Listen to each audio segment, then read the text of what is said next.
Trust the Profits is proud to be sponsored by Game of Silks. Go to silks.io to get in the game.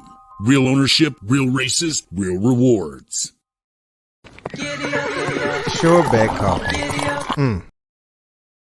As you're probably aware, the Belmont Stakes is this coming Saturday at Saratoga, where it will be held at a 1.25 mile distance this year to accommodate the configuration of the Saratoga racetrack. It's going to be the highlight of a 4-day Belmont Stakes racing festival at Saratoga, which includes 16 total graded stakes races. Entries have been taken for the race, and post positions will be drawn Monday evening. Unfortunately, I'm going out of town tomorrow morning, and I'll be hosting the Trust the Profits Monday Night Lights at Assiniboia tonight. So this is the only chance I'm actually going to have to dig into the field. I am trying out a bit of a different format for these videos, but we're still going to go horse by horse and talk past performances and a little bit of relevant pedigree information in the Belmont Stakes edition of the Pedigree Puzzle.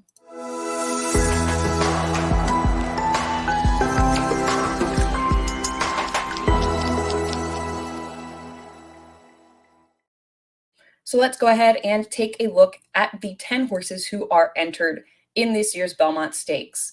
We have Preakness winner Seize the Grey. We have Sierra Leone, who was, of course, second in the Kentucky Derby.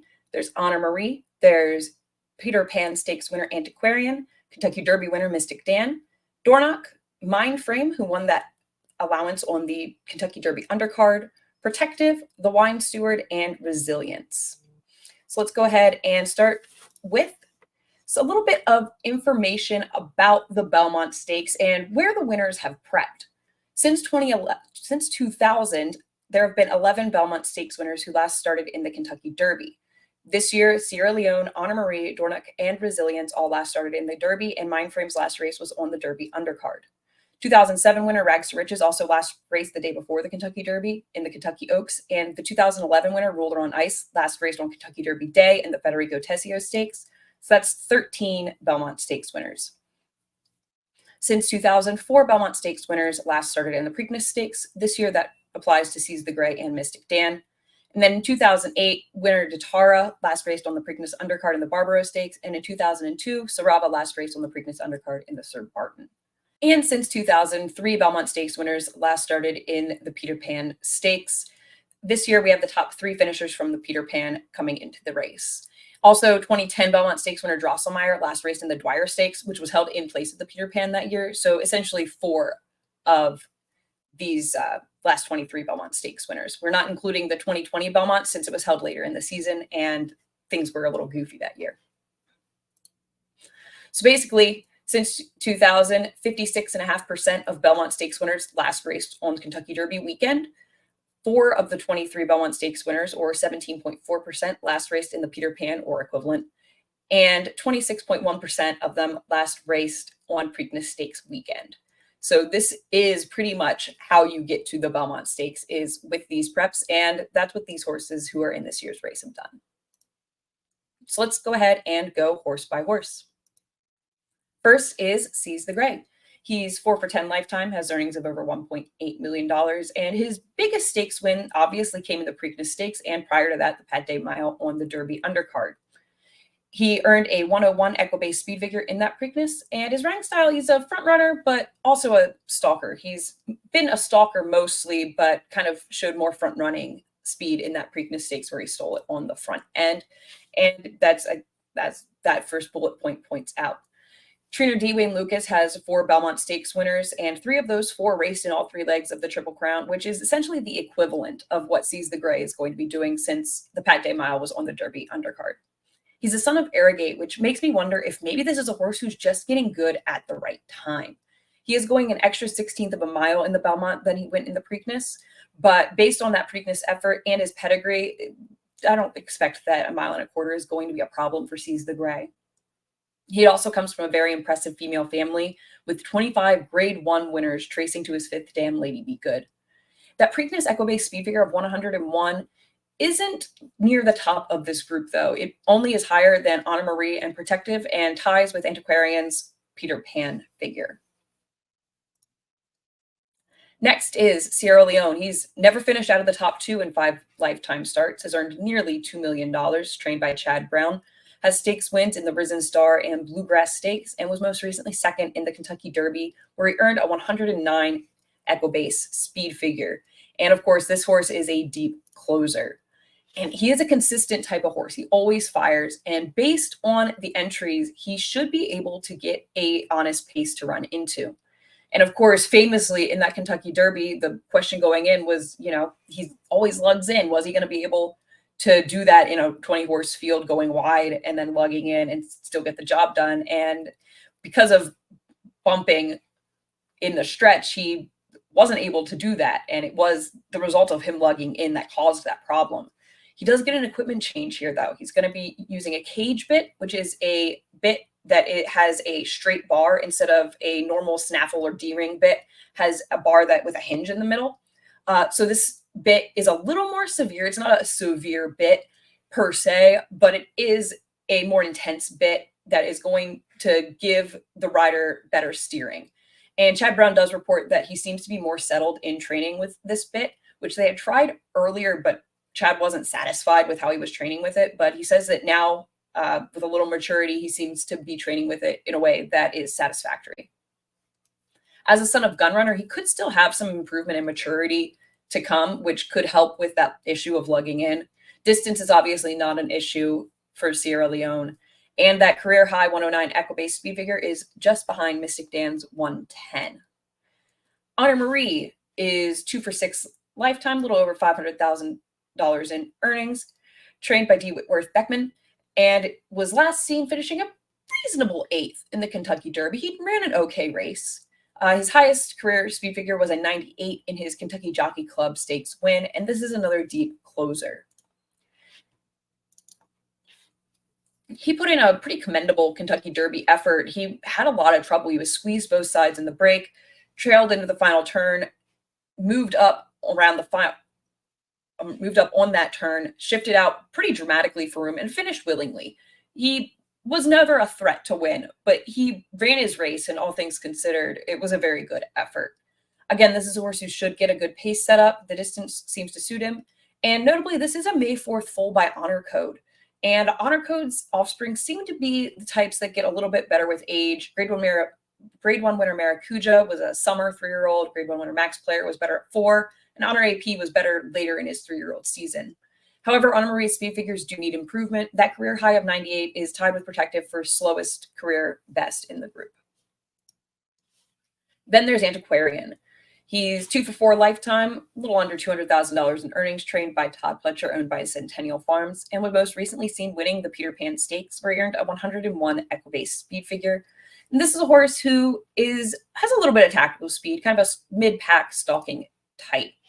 And if you toss his Louisiana Derby, he really hasn't done much wrong, and you have plenty of reasons to toss that race. He broke through the gate before the race. He was bumped at the start, and then ended up tiring to 6, was beaten 4 lengths by Catching Freedom and Honor Marie that day.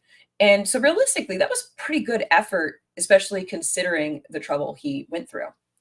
And he showed some tenacity in that Peter Pan win. He had a great stalking trip and just kept coming, although you do have to wonder a little bit about the horse he beat in there. The Wine Steward, who we'll talk about a little bit later, seems to be falling into the pattern of a horse who doesn't necessarily want to get the job done. And this is another horse who I think has some improvement in front of him. He was a May 11th foal by Preservationist. And so Preservationist was a horse who really didn't get going until his 5-year-old season. So I think that his offspring should improve with age and experience. And Antiquarian, as a mid-May foal, is a little bit behind some of the others in here developmentally. So I think that he might be just coming into what he really can do. There is a question here about the distance. He hasn't gone 1.25 miles before, but Preservationist was a grade 2 winner at 10 furlongs. Having said that, there is not an excess of stamina on the bottom here. He's out of number by Istan, who was kind of a miler, could get 1 mile and a 16th.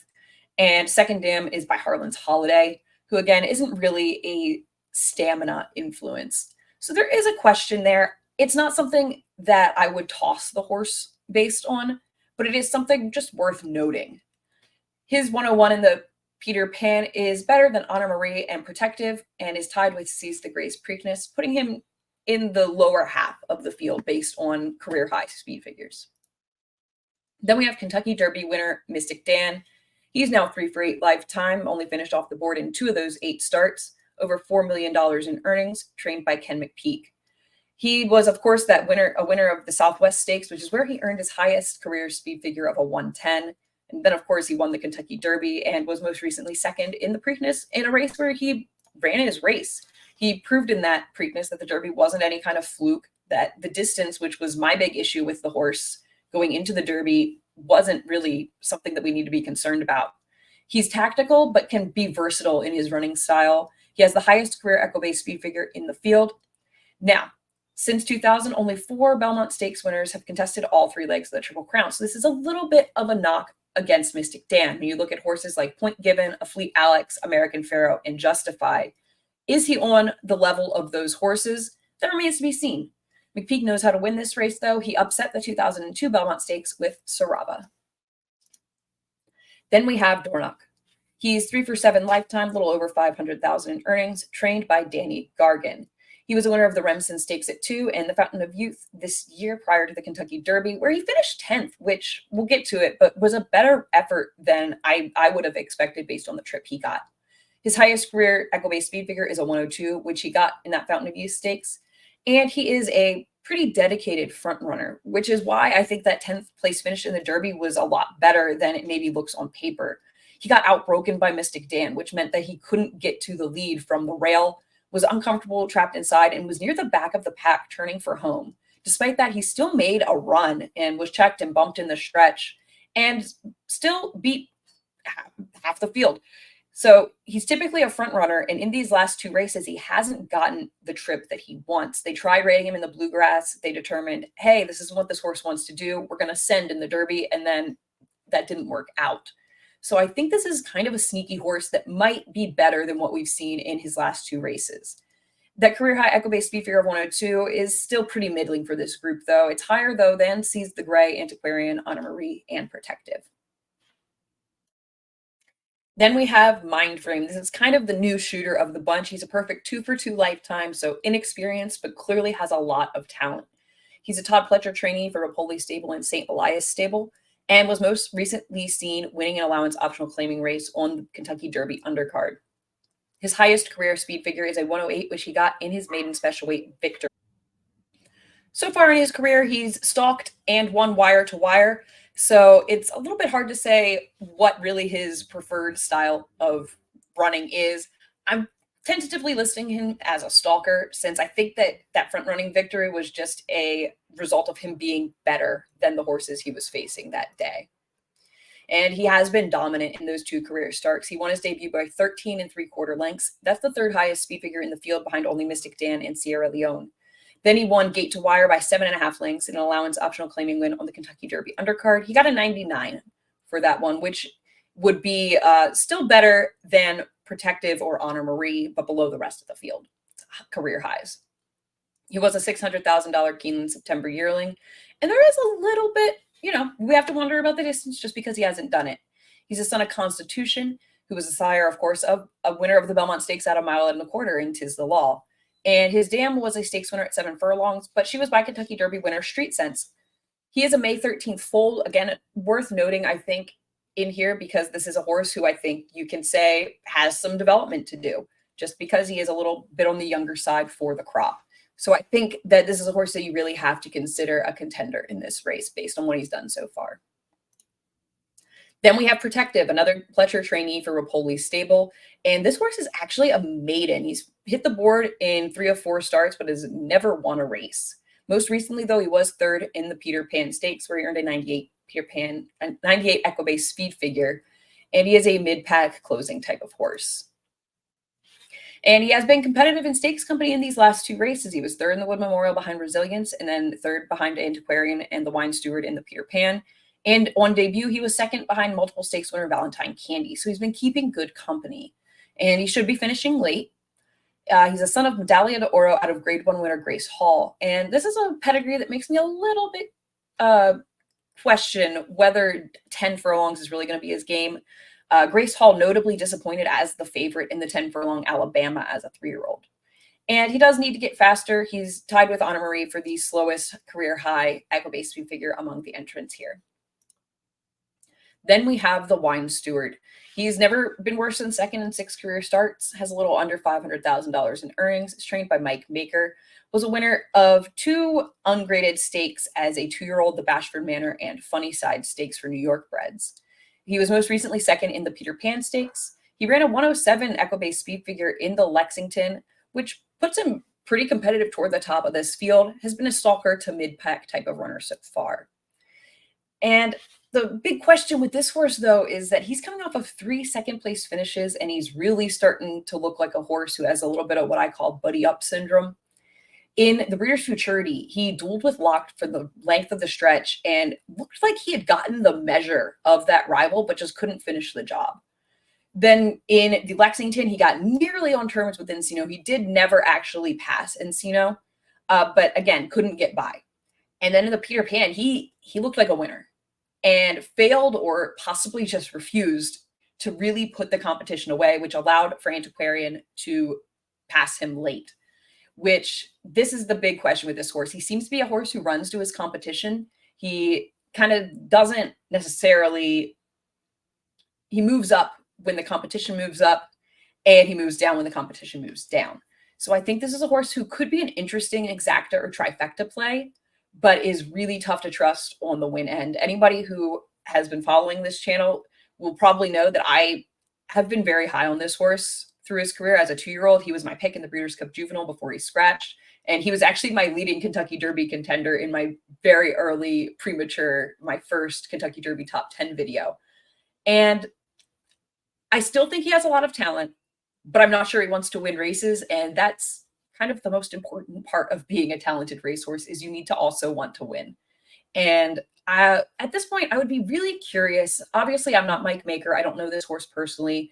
I'd be really curious to see what he did without the blinkers, because for some horses, that taking away of their senses means that they're going to be more willing to kind of outsource that sensory scanning to other horses. So because he can't see what's behind him, he might be wanting to stay with the pack because it's safer in the herd, especially because he can't see.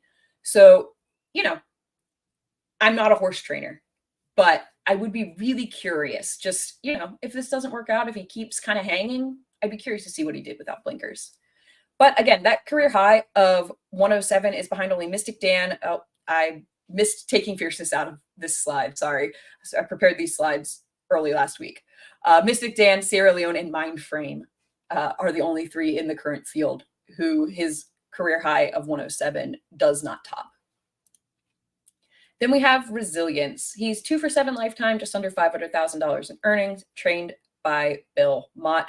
And this is the Wood Memorial winner who finished 6th in the Kentucky Derby. His highest career figure is that 103 that he earned in the Wood Memorial. And he's been pretty consistently a stalking type a little bit further back in the Derby, but that was just kind of circumstantial, I think. And he made a big middle move in the Derby. It looked really impressive, but he flattened out late. And afterwards, Belmont indicated a possible cutback in distance for him. He was a late addition to the field, which to me is a positive sign that Mott's happy with the progress that he's made since the Derby, and he is officially in the race. This tactical running style that this horse has should put him in a good position just behind the early speed, but he needs to get faster. That career high 103 is kind of middle of the road for this group, 5th of the 10 contenders. So that brings us to the final race analysis. I do think that it's going to be an honest pace in here. I think Dornoch goes to the lead. I think Seize the Gray and Mindframe will be close. I think that Mystic Dan, Resilience, Antiquarian, and the Wine Steward are all kind of stalking to mid-pack types who won't let any of the other 3 get away with anything crazy slow. And then you have horses like Protective, Honor Marie, and Sierra Leone who will be coming from the back of the pack. But I think that those deep closers will get an honest pace for the 1.25 miles. And this is, to me, a really tough race to have an opinion on. If you have an opinion, I think you're going to get a fair price on whoever you like in here. Sierra Leone is super consistent and is probably the most likely winner, but he's certainly not invincible. The questions of can he run a straight race is a really big issue. I think not necessarily something that is going to prevent him from hitting the board, but something that could be the difference maker in a race that looks to be pretty closely matched. Mystic Dan is also really solid. The only question mark there is that this is his third race in 5 weeks. So just, is that going to catch up to him? We've seen in the stats that horses coming out of the Kentucky Derby who didn't race in the Preakness do tend to perform better than horses coming out of the Preakness when it comes to the Belmont, even though those races, of course, were at a 1.5 mile distance. So maybe that's a difference maker here. Then you have Preakness winner Seize the Gray. He could be getting good at the right time, and I definitely respect him, but I'm not convinced that he's quite as good as the rest of these. Antiquarian, like Seize the Gray, seems to be another improving type of horse who needs to continue that trajectory to be competitive, but I don't think that the distance hurts him. I think it probably helps him. So he's one I think you have to keep an eye on in here. Honor Marie is a horse who I didn't really like in the Derby, but he ran a really good race and always comes with his run. Again, I still question if he's fast enough, but if you liked him in the Derby, I don't think that you should be discouraged by that effort. And the same goes for Resilience, who, again, if you followed any of my work going into the Derby, I really, really believed in this horse going into the Kentucky Derby, and he ran a good race. The distance question with him is a little bit of a nagging doubt that I have now after seeing that, but the move was a little bit, you could argue it might have been a little premature. So maybe it was just a middle move. He flattened out, and now he's going to be ready to get the 1.25 miles. The fact that Belmont is putting him in here really, really makes me interested in him. Protective, that's a horse who I think you can safely toss. He hasn't won a race yet. Just not sure he's good enough yet. Distance is a little bit of a question too. Dornock's a little interesting actually in here. As I mentioned, he hasn't gotten his trip in those last 2. He figures to be a pretty good price, and I think he'll get the front running trip that he wants.